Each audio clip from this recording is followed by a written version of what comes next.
Sa mga probinsya, bagamat moderno na ang pamumuhay, hindi pa rin nawawala ang mga lumang paniniwala. Katulad ng nangyari sa batang si Kim na tinubuan ng napakalaking balat. Isa na siguro ang 3 taong gulang na si Kim Jane sa may pinakamaamong mukha sa Calacca, Batangas. Kung ang kislap sa bilugan at mapungay niyang mata ang pagbabasehan, parang walang mababanaag sa kanyang problema. Kahit na sa totoo lang, ang bata may mabigat na dinadala. Kapag hinawi kasi ang kanyang buhok, bubungad ang itim, makapal at matigas na tila malaking balat sa kanyang leeg at batok.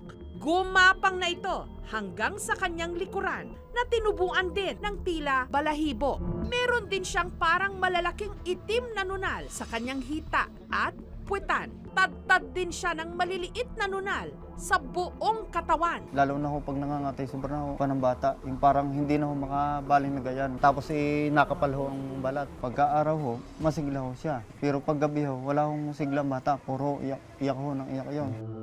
May suspetsa ang mga magulang ni Kim Jane kung bakit siya nagkaganito.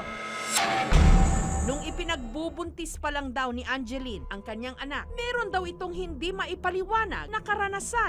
Tuwing bukang liwayway o kaya'y takip silim, di umano, meron daw nagpapakita sa kanya. Pag didilim na po, nagpapakita ho siya sa amin. Pagka kami po'y kakain, napasok ho siya doon sa may pintuan ho. Binibigyan ho namin siya ng pagkain no, pagka tuwing hapon. Tapos dumaan ho sa likod ng bahay namin. Nung umalis po, patras ho ang kanyang pag-alis ho. Nakakaputi ho. Tingin ko po sa kanya kapre po. Gawa po ay matangkad po siya. Bago ho kami humiga, naghagis muna ho ko ng aside dahil turo ho yun ang matatanda sa amin doon para daw ho hindi kami dalawin uli. Hindi naman po siya nananakit sa katulad ko po.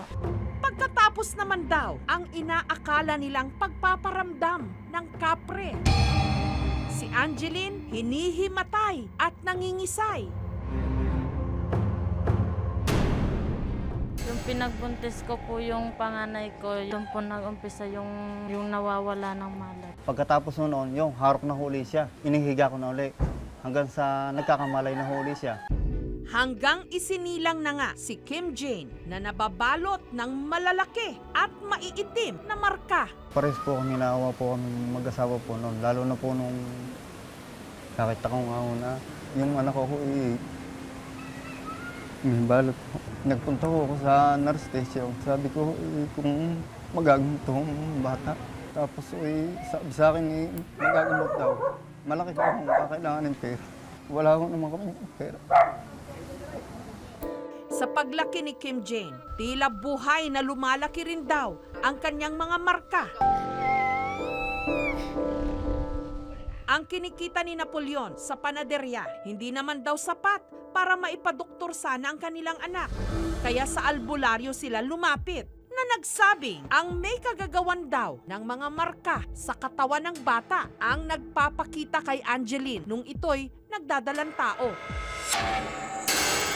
Doon na rin nanumbalik sa alaala ni Napoleon na bago nagbuntis ang kanyang misis, meron siyang pinutol na puno. Sabi ko kung kukuhanin niyo ang anak ko, mas mabuti po ako na lang.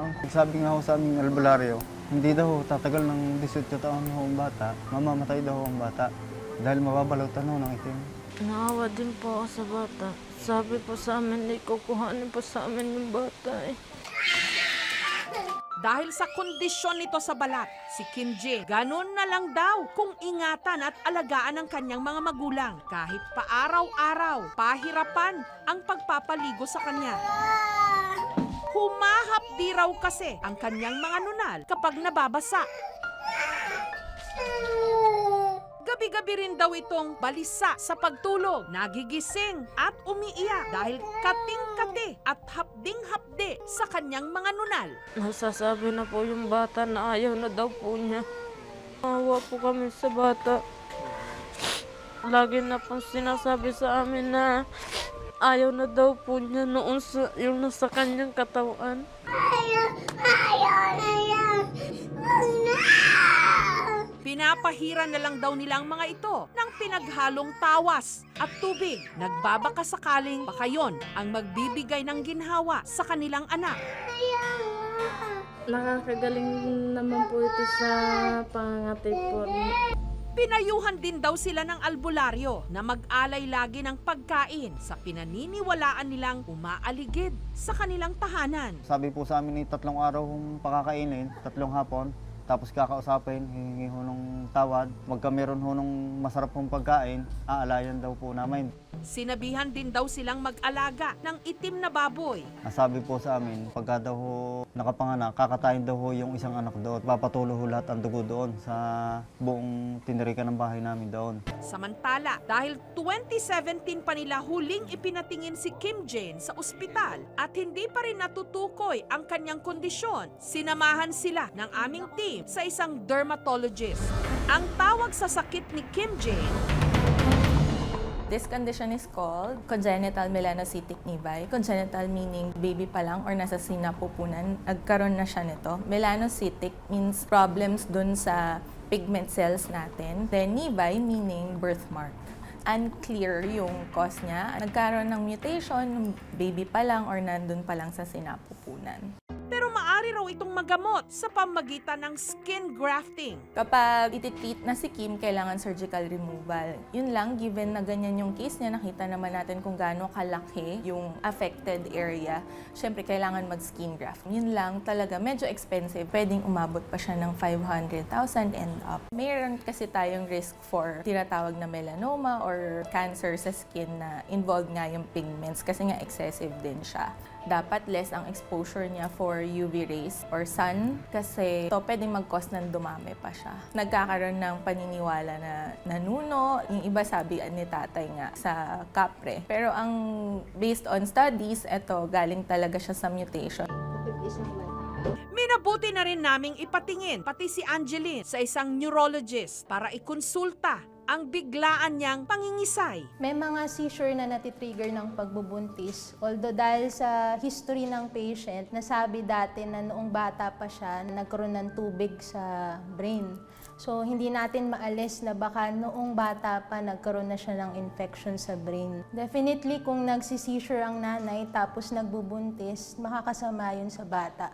Kasi during seizure, nagkakaroon ng arrest ng respiratory muscles. So, it can cause hypoxia sa mother as well as in the baby.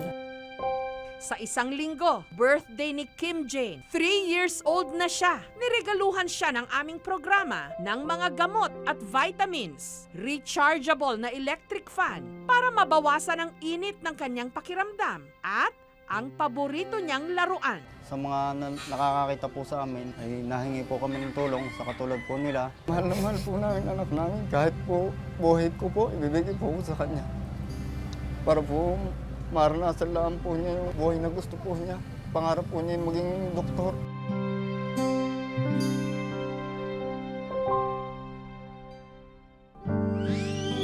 Sa mga nakakaluwag po dyan, mga kapuso, nangangailangan si Kim Jane para tuluyan ng mabura ang mga marka ng kanyang sakit at pagdurusa.